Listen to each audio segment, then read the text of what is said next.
1, 2.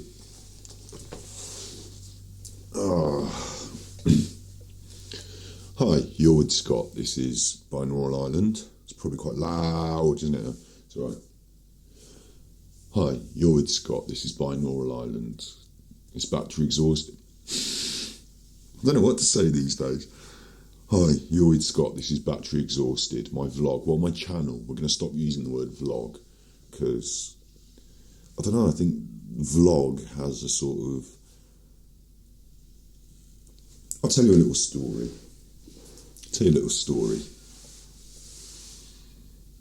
Should I tell you a story? Should get straight into the films versus vegetables because this video is about films. We're gonna have to start again. Hi, you're with Scott. This is battery exhausted. My vlog. It's Binaural Island, so I'm recording with the dummy head. This is your right ear, and this is your left ear. And the reason it's all set up like this, with the direct point of view really close to my face and the dummy head, is that I have been filming more ASMR today, right now. Although when you see this video, it won't be right now anymore, it'll be sometime in the future. So you understand how this works. I've recorded this, and at the same time, I've just finished recording ASMR. But when you see this video, it will probably come out in a couple of days. So I'll be saying this in the past. Anyway, but I wanted to do the video twice. I wanted to do it just for the vlog as well. It's really difficult though, because Films Vs Vegetables is a pun-based video. So when you've heard the pun, that's it. You can't unhear it. So the second viewing, if you watch this video first, the ASMR video won't be as good. For that reason, just the jokes, the puns, it'll still have ASMR quality, but the unexpected quality of what's going to come next won't be there because you'll know the puns in the order. So since that, I believe that expectation plays a large role in ASMR. I'm not going to go too deep into how and why right now. I'm just going to say that it's probably best that if you want to enjoy the ASMR video, you go over there and watch it. So I'm going to upload these both at the same time, or as close to the same time as I can. This one will probably just go out sort of 5-10 minutes before the ASMR one, just so you've had a chance to hear me say this. And then if you head over there, I'll be saying all this same stuff, nearly. I'll be saying the same puns, the same list, but in a whisper.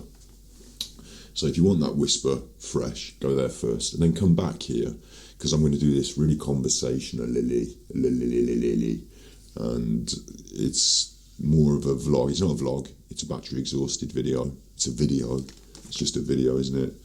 I'm not video logging any particular diary event or anything, I'm just talking on video. So I don't know why I use the vlog terminology all the time. But hey, this is Binaural Island, and the difference between this video specifically, like I said just a minute ago, the dummy head. So you are listening in binaural, which means like 3D audio. If you've never heard what binaural is, then you've got two ears on the side of your head, right? And the sound that you normally hear from day to day bounces around in the world. It's in waves. It comes, emits from its source, bounces around all the stuff, and it goes in your ears. And then your brain turns it into, I hear it over there, or I hear it over there, or I hear it over there, or it's loud, or it's quiet, or it's scratchy, or it's soft, And what you lack when you watch normal media that's got sound coming out of speakers is that same physics, the physical way. What's coming out of the speakers is all the sounds, yeah, and then they're all going in your ears, and the sounds might be louder or quieter, or pan left or pan right to try and make you feel that you're hearing them from different places, but you're not really. They're all waves coming from the same source, unless you've got lots of speakers, and then the waves coming from different sources, whatever, yeah? But what's happening when you wear a set of headphones is that the sounds are going straight in. They're not bouncing off anything else. So by using a dummy head, which is what I'm using, this is probably knowledge that you already understand and know, but, just stay with me while I just explain it, to all the uninitiated. By using a dummy head with microphones in it that replicates the ears, when it hears the sound, it's hearing it as it bounces around. So if I turn around and, you hear the sound bounce off there and come round and probably come in this ear more than this ear. So that's why when I go over here, you hear it like this, and when I go over here, you hear it like that. But also, you've got the head shape in the way it phases. Basically, what the head does is it stops the sound from bouncing straight into the microphone that's the other side. It creates the same obstruction as you literally have when you're listening in your ears. So all the sound that the microphone picks up, it picks up in a very similar way to the way your ears pick it up. So if you're wearing headphones and the sound has been recorded binaurally, you're getting the sound straight in your ears as if it were coming from the outside source, yeah? So it's what we call binaural, and that means two ears, binaural. But it literally refers to this dummy head. You might have seen the 3DO Space mic. That's basically a similar principle. It's using those little discs that are on the microphone. They're called Jekyllin discs to stop the sound from travelling. But it's not as realistic as a dummy head in true binaural sense. And maybe my dummy should also have a body as well, because that does obstruct the sound. And I've thought about this, I've got a resonant chamber here in my chest and in my nasal area, and those resonant aspects are not translated with the dummy head. But maybe we'll get to that someday. But yes, that's binaural sound, and that's why you have to wear headphones to hear the binaural sound, because otherwise you're hearing sound that's bounced off all this and recorded, played out of a speaker, bounced off all your walls and into your ears. So it's like double binaural, so it doesn't work. And that's why Binaural Island is what it is. I'm trapped on this desert island, theoretically. And what that means is that I'm in this room, but I am kind of trapped in here if I want to record. It's the best place I've got to record quiet sound, talking, videos, whatever, as I don't have a sort of real dedicated studio, which I aspire to. So that's why I've given it that desert island feel with the soundscape, thanks to RelaxingSoundZZZzz. Check out the description below. And that's where we are, and that's the setting. And this is going to be the setting of quite a lot of videos on my channel from here on out. Obviously, the police don't, they can't get me on binaural island, can they? But this is binaural. If it was on true binaural and ASMR then, and I was doing some whispering, I'd have to cut, just wait. You can probably hear, I think that's an overhead sound. I think that might be a plane. Rescue me. But yeah, I'm not going to edit all that stuff out on this side. So we've talked enough now. I've gone on for ages about what's going on. You know what's going on. It's probably boring. And if you needed to skip it, and maybe you skipped it, I don't know. Let's get on with films versus vegetables, shall we? And like I said, I wanted to do this in a conversational style as well as the whisper video. So now they are really going for it. Motorbikes, all sorts. So it's a good job this is not an ASMR video and it's just from Binaural Island. With that caveat, let's get on with it. Number 10. My number 10 film, and I do say this on the ASMR video, so I'm going to repeat myself a little bit here, but this is going to be a little bit dark, the first poster, but it had to go in this way, because if you know anything about growing up in the 80s, and I alluded to this on the ASMR video, but I didn't really go deep into it. What would happen in the 80s is that you didn't have access to the media in the same way. You had the media sort of fed to you in small portions down a smaller array of channels. We had 3 channels in the UK, and then a 4th started during my lifetime, and then a 5th, and then you had satellite and cable and other things, which came later. But in the early days, you wouldn't have direct access to media. You know, you'd have to watch what was on, essentially. So what you would do is you'd have videotapes, and I'm not going to patronise you into saying when, you know, back in the day, videotapes were this. If you don't know what a videotape is, then I mean, theoretically, you're just a little bit younger, aren't you? But I don't think that age is going to preclude you from learning about very recent media formats. So, but here is a VHS cassette. I've got some up here in boxes in this, what some might call a junk room.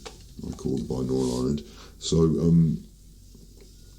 what we would do, and I am being fairly patronising, I guess, the way I'm delivering this, but what we would do is we'd have a collection of videos and we'd watch them a bit like you would with DVDs.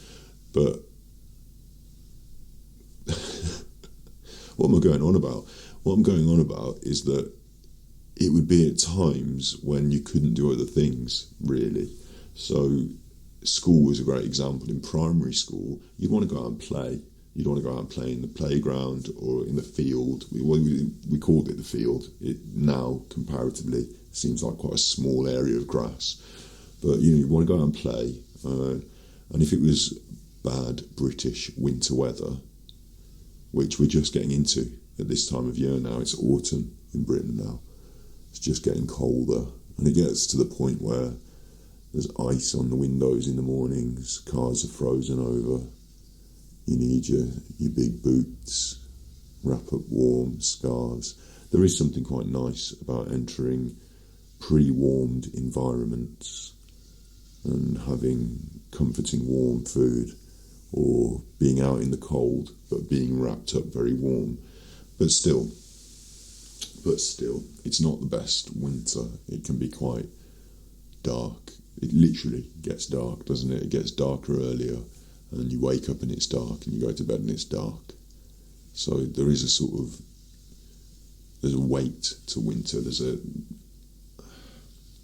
imposition that it brings. So I would always feel about certain films and videos specifically that they're connected in my soul to this winter weight.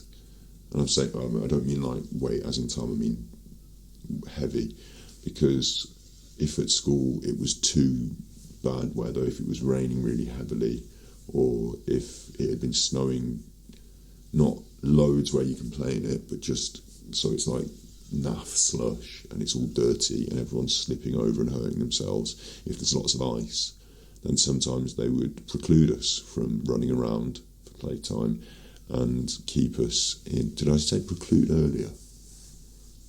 I don't want to say preclude. I think about that goes on in my mind.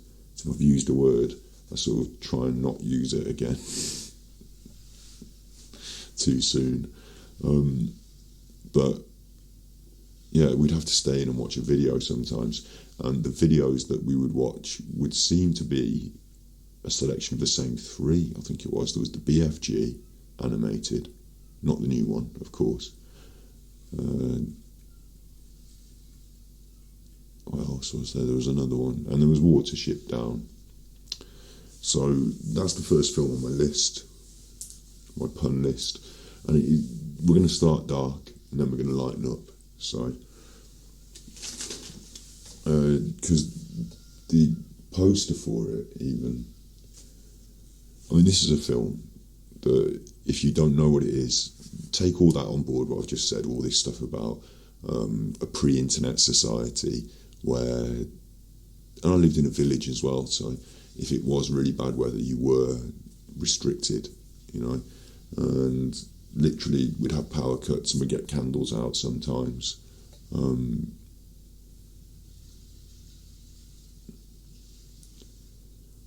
There's a weight to it, yeah. There's a depressing sort of I don't know how to describe it. Yeah, but Watership Down, theoretically, right? So this film, Watership Down, theoretically, it was a kids' film because it was animated. And this is back in the day. Again, in the 80s, people didn't understand media. They really didn't understand it fully. So if something was animated, it was for children. I'll tell you a really funny story. I used to go to the corner shop with my granddad, and I'd get the Beano and I'd get the Dandy. They were my two comics, my favourite comics. You know, my granddad would walk up with me. I'd pick out maybe some sweets or a comic, and you know, it's a nice thing that we did. And once I picked out a copy of something called Brain Damage. Now, I didn't know it at the time. I was under 10 years old, and my granddad didn't know it because, like I said, people weren't as sophisticated about media back then. But it was actually an adult comic, much in line with something like Viz. Rude words, nothing too extreme, but you know, it wasn't horrendous sexism or anything like that. But it was just a bit risque, it was definitely not for kids, you know. And I selected it because it looked like a comic, and my granddad bought it because it looked like a comic. And it was only when we got home and I had it out on the table and my mum looked over my shoulder and said, "What's he reading?" that you know, nobody got in big trouble, but I remember it as an incident, like this thing happened where I'd got the bad comic. But back then, if a film was animated, it was for kids, full stop. But what Watership Down was a book first and then a film, and it's about rabbits. So it kind of makes sense that in the 80s you would animate a film version, because you're not really going to get actors to play the parts, and you're not really going to go through all that stop motion. Back then it was stop motion animation and not CGI. That didn't exist, so it made sense to animate it. But the story itself is very dark, and it's from the point of view of the rabbits. They have their own should I say religion? I think it's kind of like a religion. They have their own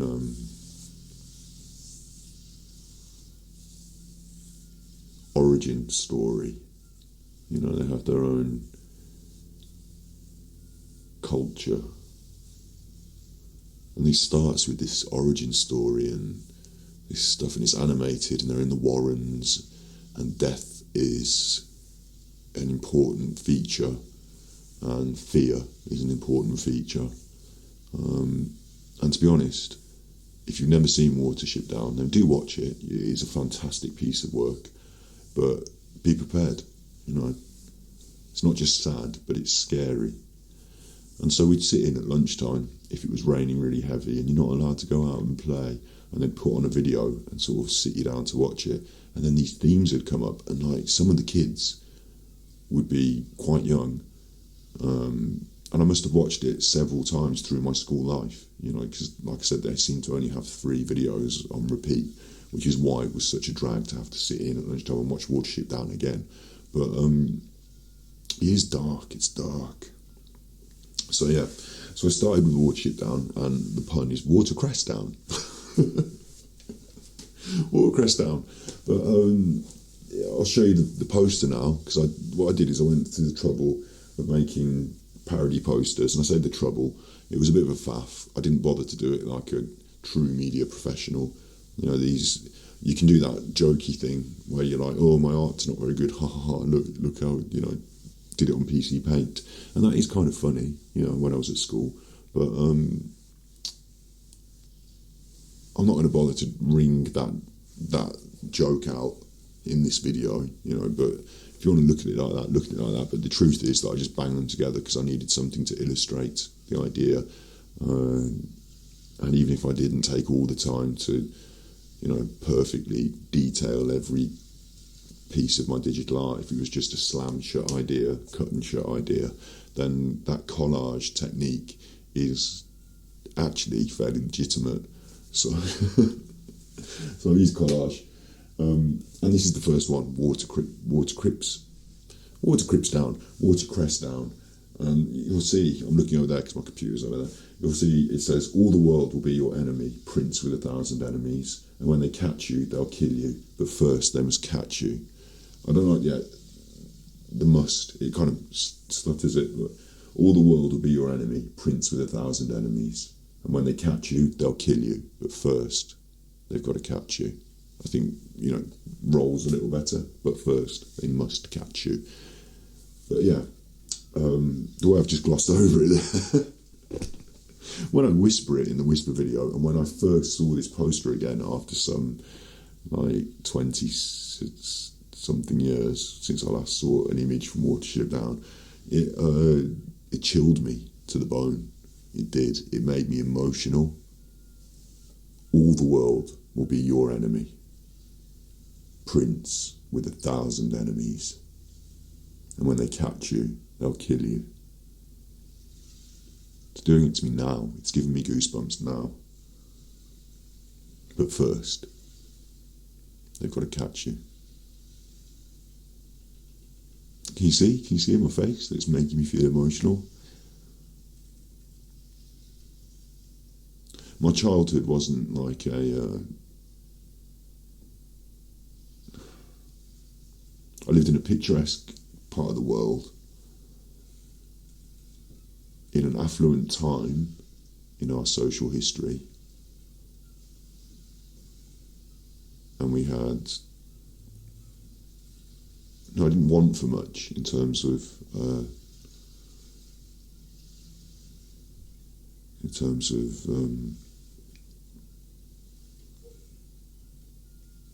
what would you call,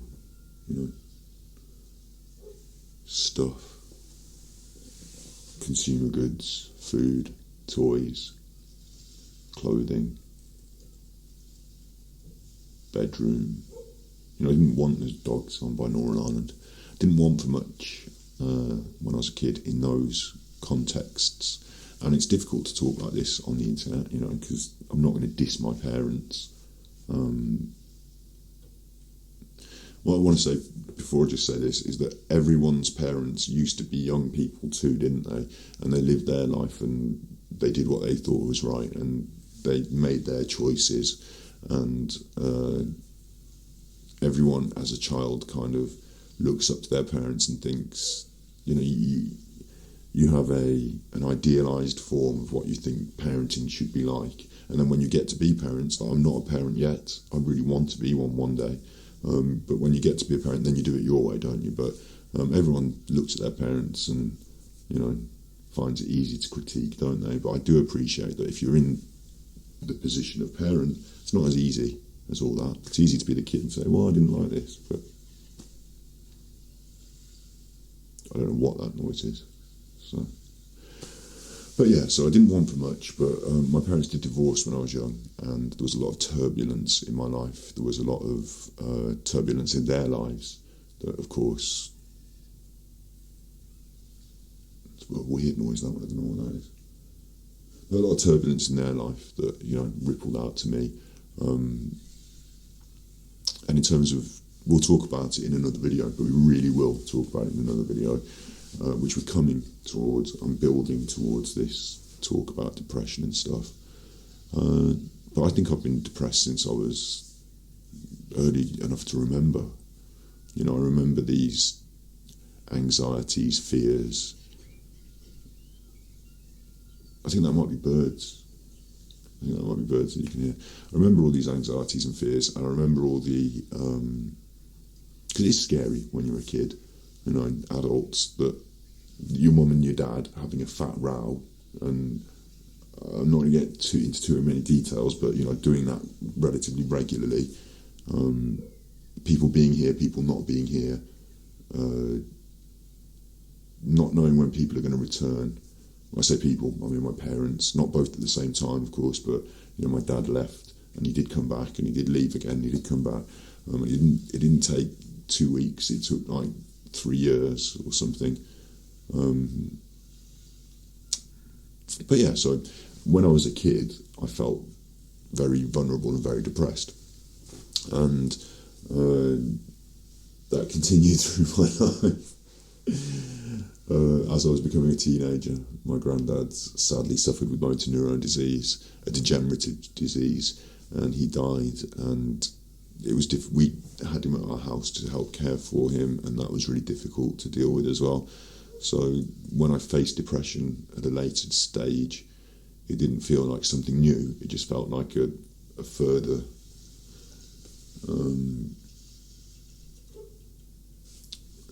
just travelling down that same road a bit further, really. But hey, back to Watersip Down and the puns and the whole point of this video, which, do you know what? I'm not going to do the puns video now. I'm going to cut and I'm going to do the puns separately, because I've talked for so long and already gone on to such a different subject that this is just going to have to be random video. When you're a kid, you're out of your depth. You know, you can't take control. I'm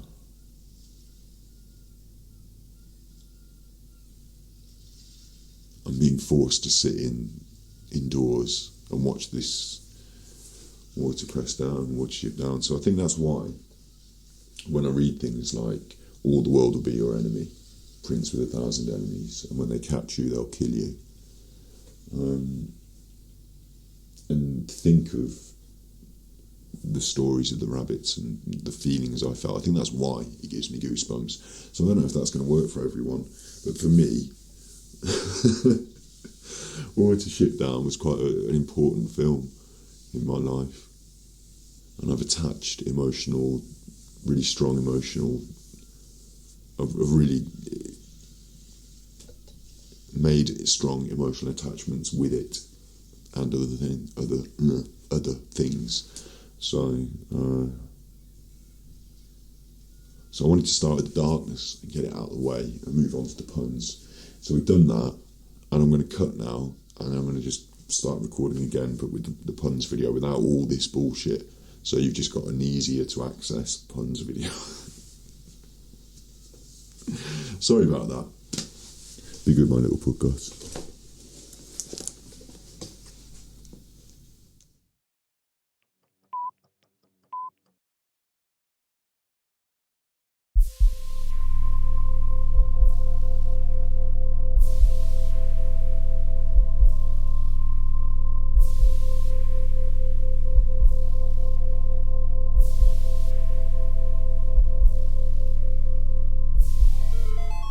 Hi, you're with Scott. It's ASMR time. It's midnight. It's always midnight. This is your right ear. This is your left ear. And first, a little warning. This video will send you to sleep.